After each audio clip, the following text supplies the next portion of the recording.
Let's continue chapter first of machine learning book. Why use machine learning? Consider how you would write a spam filter using traditional programming techniques. First, you would examine what spam typically look like. You might notice that some words or phrases such as for you, credit card, free and amazing tend to come up a lot in the subject line.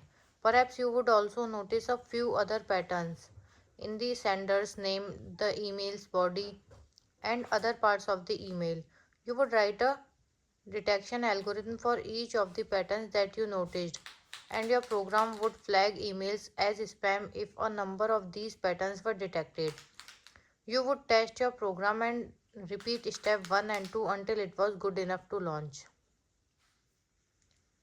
Since the problem is difficult, your program will likely become a long list of complex rules, pretty hard to maintain. In contrast, a spam filter based on machine learning techniques automatically learns which words and phrases are good predictor of spam by detecting unusually frequent patterns of words in the spam examples compared to the ham examples. The program is much shorter, easier to maintain, and most likely more accurate. See the machine learning approach. What if spammers notice that all their emails containing for you are blocked? They might start writing for you instead. A spam filter using traditional programming techniques would need to be updated to flag for you emails. If spammers keep working around your spam filter, you will need to keep writing new rules forever. In contrast, a spam filter based on machine learning techniques automatically notices that for you has become unusually frequent in spam flagged by users, and it starts flagging them without your intervention. See figure 1.3, automatically adapting to change. Another area where machine learning shines is for problems that they either are too complex for traditional approaches or have no known algorithm. For example, consider speech recognition. Say you want to start simple and write a program capable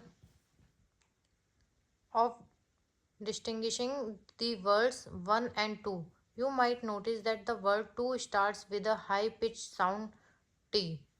So you could hard code an algorithm that measures high pitch sound intensity and use that to distinguish ones and twos. But obviously, this technique will not able to thousands of words spoken by millions of very different people in noisy environments and in dozens of languages.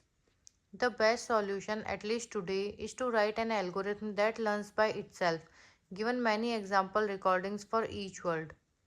Finally, machine learning can help humans learn. ML models can be inspected to see what they have learned, although for some models this can be tricky.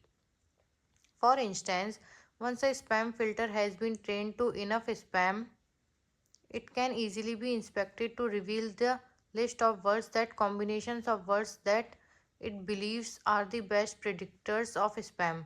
Sometimes this will reveal unsuspected correlations or new trends and thereby lead to a better understanding of the problem.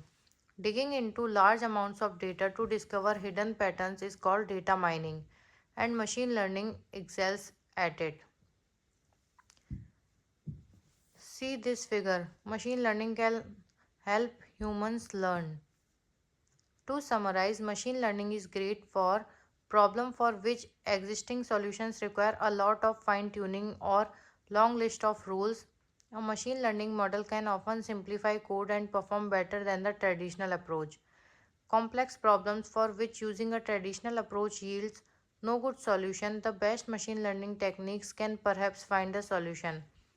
Fluctuating environments, a machine learning system can easily be retained on new data, always keeping it up to date, getting insights about complex problems and large amounts of data.